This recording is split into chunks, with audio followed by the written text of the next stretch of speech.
C'est précisément à la suite des paroles aussi remarquables qui se présentent pour moi la meilleure occasion sans doute de revenir sur un point historique que j'ai promis depuis longtemps et qui eût dû avoir sa place forte entièrement. Je veux dire la conspiration de Georges Pichegru et le jugement de Duc d'Enghien. On va connaître tout à l'heure. La véritable cause de cette transposition est d'un aussi long retard. Il y avait quelque temps, disait l'empereur, que la guerre avait recommencé avec l'Angleterre. Tout à coup, nos rivages, les grandes routes de la capitale se trouveront inondées d'argent des Bourbons. On en saisit un grand nombre, mais on ne pouvait encore pénétrer leurs motifs. Ils étaient de tout rang, de toutes couleurs. Toutes les passions se réveilleront, la rumeur, des vents extrêmes. L'opinion publique se cumulait en véritable orage.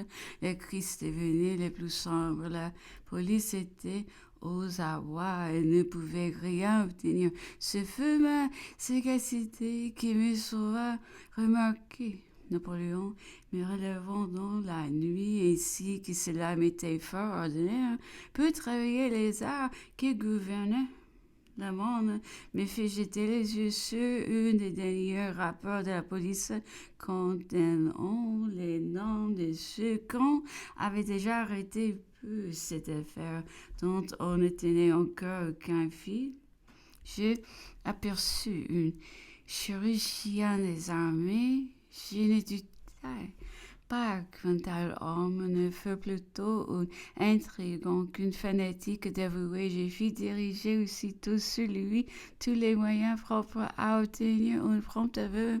Une commission militaire fut à l'instant saisie de son affaire. Au jeu, il était jugé et un essai d'exécution s'il ne parlait.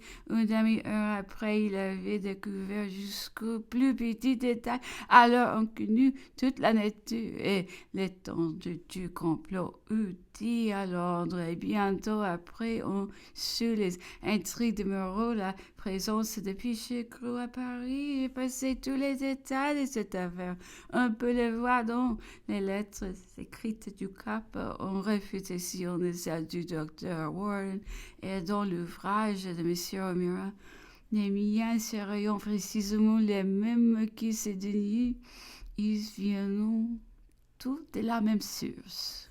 Quant à l'inculpation relative à la mort de Pichegru, qu'on disait avoir été étranglé par les ordres du premier consul, Napoléon disait qu'il serait honteux de chercher à s'en défendre, que c'est pas trop absurde.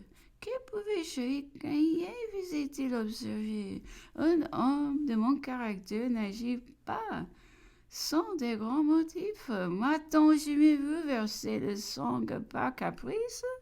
Quelques efforts qu'on ait faits pour merci ma vie de naturel au caractère. Ceux qui me connaissent savent que mon organisation est étrangère au crime. Il n'est point dans toute mon administration acte privé dont je ne puisse parler devant un tribunal. Je ne dis pas sans embarras, mais même avec quelque avantage. Tout bonnement, c'est que Pichegru sévit dans une situation sans ressources.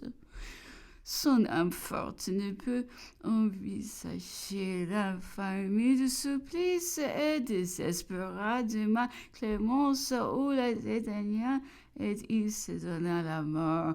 Si j'eusse été porté au crime, continuait-il, ce n'est pas ce Pichegru qui ne pouvait rien. J'eusse dû frapper mi bien sur Moreau qui, en cet instant, me mettait dans le plus grand péril. C'est pas le malheur. Ce dernier s'y fut aussi donné la mort dans sa prison. Il aurait rendu ma justification bien autrement difficile par les grands avantages que j'eusse trouvé à mon affaire.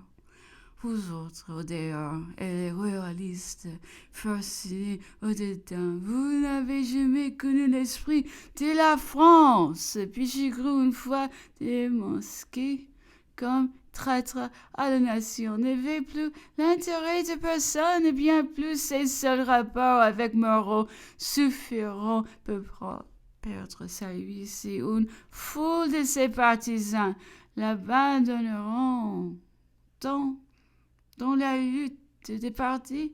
La masse s'occupait bien plus de la patrie que des individus.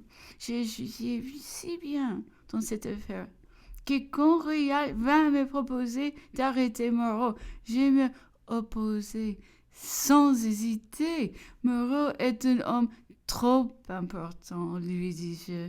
Il m'est trop directement opposé. J'ai un trop grand intérêt à m'en défaire peu m'exposer ainsi aux conjectures de l'opinion. Mais si Moreau pourtant conspire avec Pichegru, continuait Rial, c'est alors bien différent, produisez où la preuve, montrez-moi que Pichegru est ici, et je signe aussitôt l'arrestation de Moreau. Rial avait des avis indirects de la venue de Pichegru, mais il n'avait pu joindre encore cette race curée chez son frère, lui dis-je. S'il a déserté sa demeure, c'est déjà un fort indice que Pichegru est sur les lieux. Si son frère se trouve encore dans son logement, assurez-vous de sa personne. Sa surprise vous fera bientôt connaître la vérité. C'était un ancien religieux vivant à Paris dans un 4e étage, de qui s'est vu ceci sans éteindre. Aucune question, et demanda quelle pouvait être sa faute. Si on lui faisait un crime d'avoir reçu, malgré lui, la visite de son frère. Il avait été la première, disait-il, à lui peindre son péril et à lui conseiller de s'en retourner. Ce fut ainsi l'arrestation de Moreau fut ordonnée et accomplie, sembla d'abord sans inquiétait peu, mais arrivé à la prison, quand il sut qu'il s'était peu avoir conspiré contre l'État, des concerts avec Georges et Pichegru, il fut fort déconcerté. Son trouble fut extrême. Quant à la multitude partie, continuait Napoléon, les noms de Pichegru sembla peu, elle, un triomphe. Elles s'écrieront de toutes parts que Pichegru était à Londres, qui se peut de jeu honoré prouver la Libye. Soit qu'ils ne soupçonnent pas, en effet, qu'il fut dans Paris ou qu'il croissant, qui lui serait aisé de s'en échapper depuis longtemps. Le premier consul avait rompu avec Moreau. Celui-ci était entièrement gouverné par sa femme. Malheur toujours funeste, disait l'empereur, parce qu'on n'est alors ni soi ni sa femme, qu'on n'est plus rien.